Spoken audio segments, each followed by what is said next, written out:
नमस्कार। आपका अखबार के YouTube चैनल पर आपका स्वागत है। मैं हूं प्रदीप सिंह। राहुल गांधी के बारे में जो आम धारणा थी, जो उनके विरोधी कह रहे हैं, उन सब बातों को गुलाम नबी आज़ाद ने पुष्ट कर दिया, उसकी पुष्टि कर दी है। उनकी किताब आ रही है, किताब आने वाली है। उससे पहले उनका एक इंटरव्यू एक चैनल पर आया, उसमें उन्होंने जो बातें कही हैं कांग्रेस के बारे में, उन्होंने एक चैप्टर उसमें लिखा है कांग्रेस का पतन। तो कांग्रेस के पतन की कहानी गुलाम नबी आज़ाद की ज़ुबानी। ऐसा शख्स जो इंदिरा गांधी की कैबिनेट में रहा, जो नरसिम्हा राव की कैबिनेट में रहा, जो राजीव गांधी की कैबिनेट में रहा, जो पीवी नरसिम्हा राव की कैबिनेट में रहा, मनमोहन सिंह की कैबिनेट में रहा, वो व्यक्ति जो वर्किंग कमेटी में लंबे समय तक रहा, उसको अंदर की बातें सब कुछ मालूम है। और उन्होंने जो बात G23 को लेकर बताई, वर्किंग कमेटी में उस G23 की चिट्ठी के बाद क्या हुआ, वर्किंग कमेटी में उन लोगों को बुलाया गया। उस समय माहौल बड़ा गर्म था, उन लोगों के साथ क्या होगा किसी को पता नहीं था। बड़ी हिम्मत करके G23 ने चिट्ठी लिखी थी। तो पहली बात तो गुलाम नबी आज़ाद ने कही कि उस चिट्ठी के कुछ अंश जो है वो सिलेक्टिवली लीक किए गए। जो उसमें नेहरू जी की प्रशंसा थी, इंदिरा गांधी की प्रशंसा थी, राजीव गांधी की और यहाँ तक कि सोनिया गांधी की, उन सब हिस्सों को छोड़ दिया गया। और जब वर्किंग कमेटी में ये लोग पहुँचे, सब लोग तो नहीं गए थे, जो सदस्य थे वही पहुँचे, गुलाम नबी आज़ाद उनमें से एक थे। तो राहुल गांधी ने कहा कि ये वही लिखा है आपने जो बीजेपी कहती है, ये बीजेपी मोदी ने लिखवाया है, ये चिट्ठी आपकी नहीं मोदी की है। सोनिया गांधी उनसे माइक छीनने की कोशिश कर रही थी कि मत बोलो, लेकिन राहुल गांधी ने कहा नहीं मैं बोलूँगा। तब गुलाम नबी आज़ाद ने कहा कि भाई ऐसा कब से हो गया कि नरेंद्र मोदी और बीजेपी कांग्रेस को मजबूत करने की बात करने लगे। वो कहने लगे कि कांग्रेस में अध्यक्ष पद का चुनाव होना चाहिए, कांग्रेस में राज्यों में चुनाव होना चाहिए, वर्किंग कमेटी का चुनाव होना चाहिए, ब्लॉक और जिला स्तर पर चुनाव होना चाहिए, कांग्रेस का संगठन मजबूत होना चाहिए। ये बीजेपी क्यों चाहेगी? बीजेपी तो कांग्रेस मुक्त भारत की बात कर रही है। तो ये कह के उन्होंने उसके आगे नहीं कहा, लेकिन ये कह के सबके सामने, वर्किंग कमेटी के सामने राहुल गांधी को एक्सपोज कर दिया कि उनको राजनीति की बिल्कुल समझ नहीं है। अब इससे ज़्यादा, इससे बड़ा अपमान, इससे बड़ा नो कॉन्फिडेंस राहुल गांधी के खिलाफ मुझे नहीं लगता कि कोई हो सकता है। लेकिन राहुल गांधी पर उसका कोई असर नहीं पड़ा। प्रधानमंत्री के खिलाफ 2019 में चौकीदार चोर है का नारा देने पर हालांकि उन्होंने कोई टिप्पणी नहीं की गुलाम नबी आज़ाद ने, लेकिन एक किस्सा सुनाया। उन्होंने कहा कि कभी अपने अपोनेंट का ज़्यादा प्रचार मत करो, उससे लाभ जो है आपके अपोनेंट को ही होता है, आपको नुकसान हो ना हो। उन्होंने अपना किस्सा सुनाया कि 1980 में वो पहला चुनाव लड़ रहे थे और पहला चुनाव वो महाराष्ट्र से लड़ रहे थे और बिल्कुल युवा थे। इंदिरा गांधी का फ़ोन आया, उन्होंने पूछा कि प्रचार करने आऊँ, तो उन्होंने कहा कि मैं बहुत बुरी तरह से चुनाव हार रहा हूँ, तो आप आइए मत, कोई समय बर्बाद करने की ज़रूरत नहीं है, आप उत्तर प्रदेश, बिहार और दूसरे राज्यों में प्रचार कीजिए, आप यहाँ मत आइए। उन्होंने कहा कि महाराष्ट्र में जो पब्लिक मीटिंग होती है उम्मीदवारों की, नेताओं की, उसमें 15,000, 20,000, 50,000 इस तरह से लोग आते हैं। मेरी मीटिंग्स में 2,000, 3,000 लोग आते थे। फिर अटल बिहारी वाजपेयी आए प्रचार करने और उन्होंने कहा कि कांग्रेस पार्टी को पूरे महाराष्ट्र में कोई उम्मीदवार ही नहीं मिला। कश्मीर से लेके आए गुलाम नबी को और उसके बाद उन्होंने गुलाम नबी की उम्मीदवारी का विरोध करना शुरू किया। तो गुलाम नबी आज़ाद ने कहा कि उसके अगले दिन मेरी मीटिंग 10,000 लोगों की हुई। उसके बाद बाबू जगजीवन राम आए, उन्होंने भी मेरा नाम लेकर जो है वो मेरा विरोध किया, मेरी उम्मीदवारी का विरोध किया। मेरी मीटिंग में अब 20-25,000 लोग आने लगे और धीरे धीरे स्थिति ये हो गई कि मैं अपना चुनाव छोड़कर महाराष्ट्र की दूसरी कॉन्स्टिट्यूंसीज में कांग्रेस के उम्मीदवारों का प्रचार करने लगा और चुनाव जीत गया। तब से मैंने तय किया कि अपने विरोधी के बारे में बिल्कुल नहीं बोलना चाहिए, उससे उसी का फ़ायदा होता है। वो राहुल गांधी पर टिप्पणी कर रहे थे। उन्होंने कहा कि भाई जब आप अपने विरोधी के बारे में बोल रहे होते हैं तो आप दरअसल उसका प्रचार कर रहे होते हैं। वो तो अपना प्रचार कर ही रहा है, आप भी उसी का प्रचार कर रहे होते हैं। तो जब राहुल गांधी मोदी पर हमला करते हैं, व्यक्तिगत हमला करते हैं, गुलाम नबी आज़ाद ने मोदी का नाम नहीं लिया या किसी और नेता का नाम नहीं लिया, उन्होंने कहा अपने विरोधी के बारे में ज़्यादा बोलने से आपका नुकसान हो नहीं हो, आपके विरोधी का फ़ायदा ज़रूर होता है। ये बात राजनीति में गांठ बांध लेनी चाहिए, लेकिन ये बात राहुल गांधी की समझ में नहीं आती। तो राहुल गांधी अनजान हैं, नासमझ हैं, उनको चीज़ों की समझ नहीं है, राजनीति की समझ नहीं है, उनको सलाह गलत मिलती है या वो सलाह नहीं मानते हैं। ये उन्होंने कहा कि इनमें से एक है कोई या सब मिलकर है, ये बताना मुश्किल है। लेकिन उन्होंने कहा कि उन्होंने कांग्रेस इसलिए छोड़ी कि कांग्रेस में बोलने की आज़ादी खत्म हो गई थी। उन्होंने कहा इंदिरा गांधी के समय, पीवी नरसिम्हा राव के समय, राजीव गांधी के समय, मनमोहन सिंह के समय कैबिनेट में और वर्किंग कमेटी में बोलने पर कोई पाबंदी नहीं थी। मैं प्रधानमंत्री नरसिम्हा राव का जिक्र करते हुए उन्होंने कहा कि उनके खिलाफ कैबिनेट की मीटिंग में बोलता था, दिन में कैबिनेट मीटिंग में उनके खिलाफ बोलता था, शाम को फिर डिस्कशन के लिए और लोगों के साथ मुझे भी बुलाया जाता था। कभी भी इस बात का बुरा नहीं माना प्रधानमंत्री ने। लेकिन राहुल गांधी विरोध में कुछ सुनना ही नहीं चाहते। दरअसल राहुल गांधी की समस्या ये है कि विरोध नहीं, वो किसी के कुछ नहीं सुनना चाहते।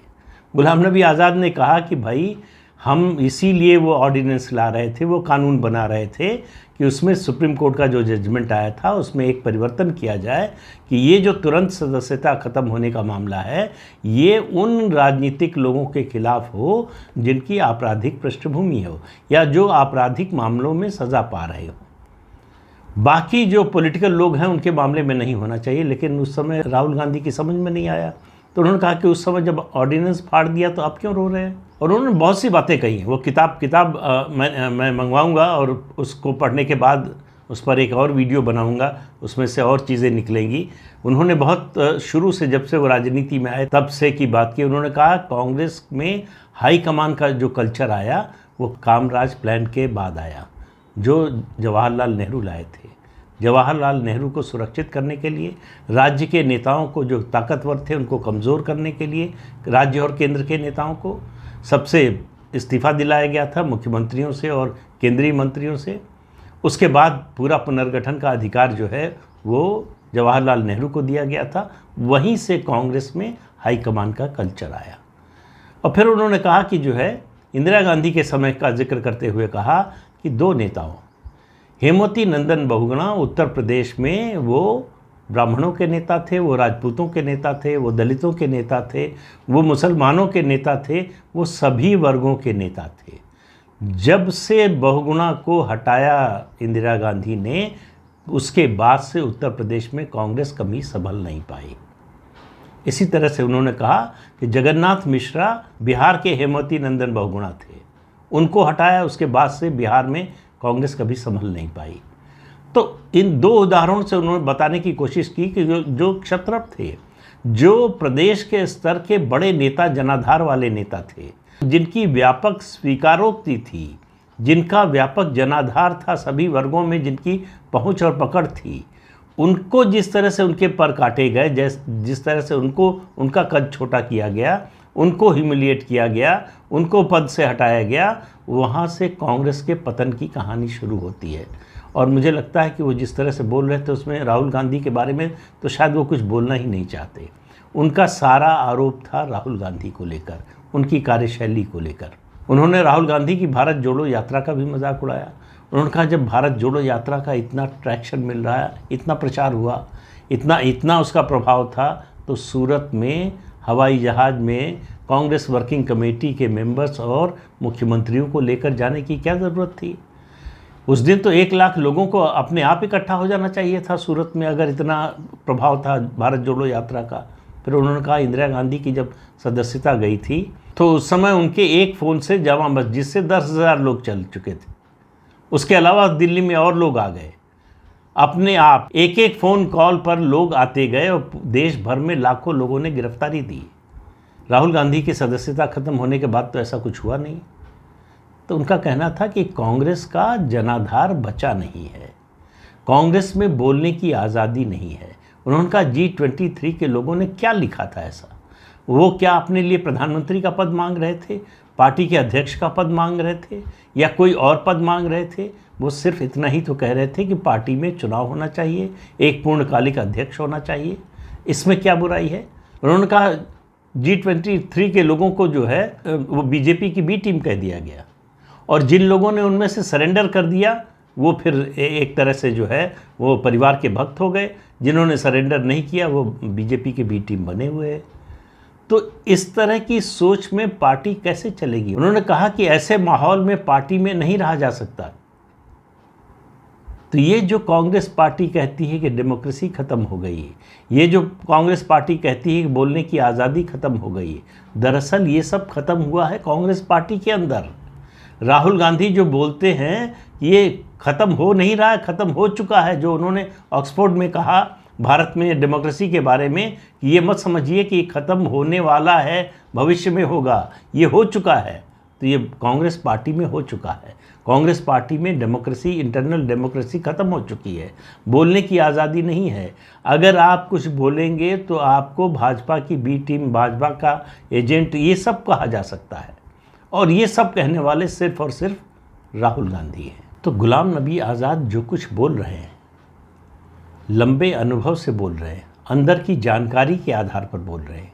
राहुल गांधी के बारे में उन्होंने जो तस्वीर खींची है, जो बताने की कोशिश की है, उससे कई निष्कर्ष निकलते हैं। एक, राहुल गांधी को राजनीति की कोई समझ नहीं है। उनको इस बात की समझ नहीं है कि क्या बात बोलनी चाहिए, क्या नहीं बोलना चाहिए, और किस बात से नुकसान होगा, किस बात से फ़ायदा होगा। वो अपने विरोधी का प्रचार करते हैं, उनको समझ में नहीं आता है कि वो अपने विरोधी की मदद कर रहे हैं। इसके अलावा राहुल गांधी का डेमोक्रेसी में कोई यकीन नहीं है। राहुल गांधी को बोलने की स्वतंत्रता पर बिल्कुल यकीन नहीं है। वो किसी की सलाह सुनते नहीं, सुनते हैं तो मानते नहीं हैं। ऐसे में राहुल गांधी के साथ काम करना बड़ा कठिन है। तो जो लोग सरेंडर करें वो वहाँ काम कर सकते हैं, जो अपनी आवाज़ को दबाना नहीं चाहते, बंद नहीं करना चाहते, उनके लिए कांग्रेस में बड़ी मुश्किल है। तो कांग्रेस के बारे में इस तरह की बात उन्होंने कहा कि जो स्कूल में पढ़ते थे तो एक चैप्टर था उनकी किताब में, डाउनफॉल ऑफ मुग़ल एम्पायर। तो उन्होंने कहा कांग्रेस का एम्पायर तो नहीं लिखा है मैंने, लेकिन कांग्रेस का पतन कैसे हुआ इस पर पूरा एक चैप्टर लिखा है मैंने, कि क्या क्या हुआ, किस किस के समय किस तरह से हुआ। राजीव गांधी के प्रति वो थोड़ा ज़्यादा सिंपैथेटिक थे।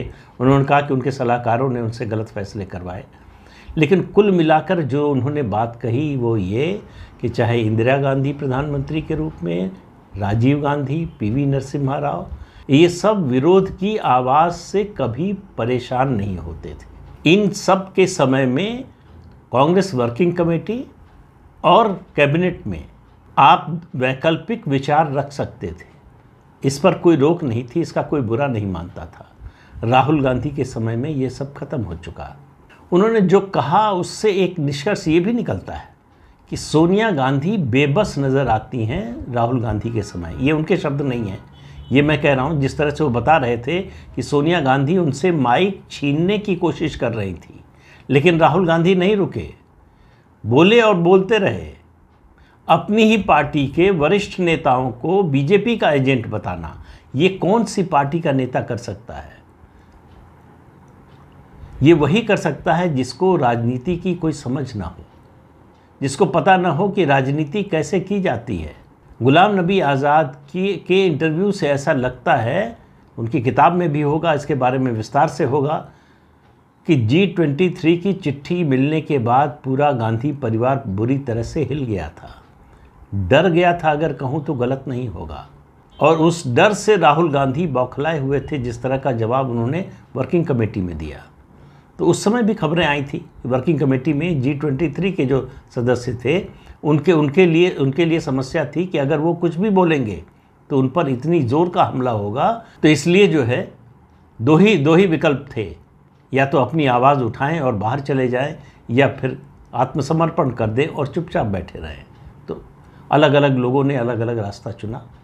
तो कुल मिलाकर कांग्रेस के बारे में गुलाम नबी आज़ाद ने जो एक इनसाइडर का स्टेटमेंट है वो ये है कि इस पार्टी का क्षरण जिस तेज़ी से हो रहा है, इसकी गति आने वाले समय में बहुत और तेज़ होने वाली है, और कांग्रेस को ख़त्म होने से रोकना शायद संभव नहीं रह गया है। तो इस अंक में इतना ही। अगले अंक में फिर मिलेंगे किसी नए मुद्दे के साथ। तब तक के लिए अनुमति दीजिए। आपसे अनुरोध है कि चैनल देखिए, शेयर कीजिए, लाइक कीजिए और सब्सक्राइब ज़रूर कीजिए। नमस्कार।